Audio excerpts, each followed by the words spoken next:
सफ़ीर but इंसान भी बहुत अच्छा था और बड़ा दिलेर पुलिस अफसर था और बड़ा मेहनती, एक्टिव और किसी के काम आने के लिए अकेले ही भाग जाता था। ये कभी ये नहीं इसको ज़रूरत होती थी कि आप पूरी तैयारी के साथ भागें या ये बस जैसे इसको कोई आता थी कोई इन्फॉर्मेशन ये अकेले ही भाग जाता था। आपने उनकी तस्वीर अपने पीछे लगाई हुई अभी नज़र आ रही है, क्यों?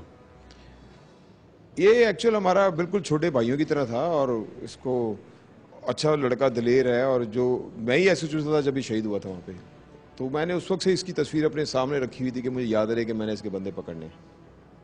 आज आप कामयाब हो गए अल्लाह के फजल करम से। सफ़ीर भट्ट के घर पे कौन है?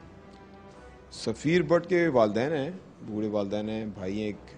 सफ़ीर भट्ट साहब और जिन्होंने उनको शहीद किया है वो उनके घरों पे बाद बार राशन भेजता था घर के लिए, माली तौर पे उनको पेमेंट पैसे देता था घर पे कि ये गरीब लोग हैं चलो इसी बहाने हो जाएं, क्योंकि जब उनका क्राइम सारा बंद करा दिया, मनशात उनकी बंद हो गई तो सारे भूखे मर रहे थे।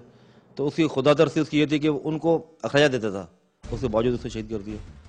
मनशात फर्ज किसी के नहीं है, चाहे कितना भी उसके साथ आप अच्छाई कर लो, लेकिन वो अपना हिसाब करते हैं जो उन्होंने भट्ट साहब को शहीद किया।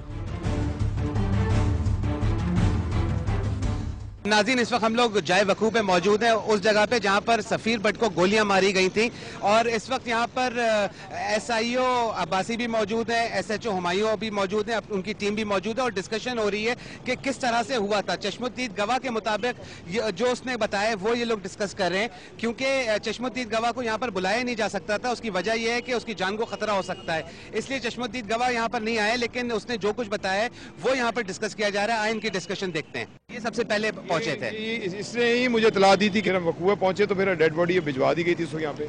सरदार आप आए थे वकूए में सरदार? बिल्कुल। सफ़ीर भट्ट क्या पोजीशन थी बताएंगे? हाँ, यहाँ भट्ट साहब यहाँ पड़ा हुआ था इस जगह पे, यानी थोड़ी सी जगह दिखाइएगा। यही जगह ना, ऐसे ही पड़ा हुआ था और यहाँ मोटरसाइकिल का स्टार्ट खड़ी हुई थी सफ़ीर भट्ट की। सफ़ीर भट्ट की यहाँ मोटरसाइकिल स्टार्ट थी, लाइट भी चल रही थी।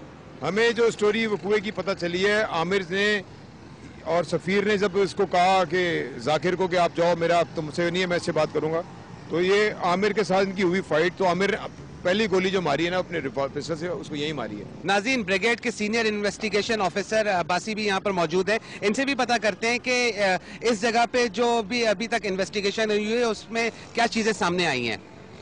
देखिए ऐसा है कि जब सफ़ीर भट्ट साहब यहाँ पर आए, वो क्रिमिनल जो यहाँ पे क्रिमिनल दोनों खड़े थे, यहाँ पे एक दूसरा रक्षा भी था, जैसे ही वो आया तो उन्होंने जब हिट किया उस पर तो फायरिंग की उस पर, जब 5 गोली सामने स्ट्रेट भी लगी, जैसे फिर गिरे हैं तो फिर भी उन गिरने के बावजूद उन्होंने उसमें मजीद फायर किए हैं, फिर 10 गोली उनको मारी हैं। उसके बाद जैसे वो वैसे नहीं हो जाता है इंसान, उस हिसाब से उन्होंने फायरिंग करने के बाद फिर वो निकले ताकि तस्दीक हो जाए शहीद हो गए।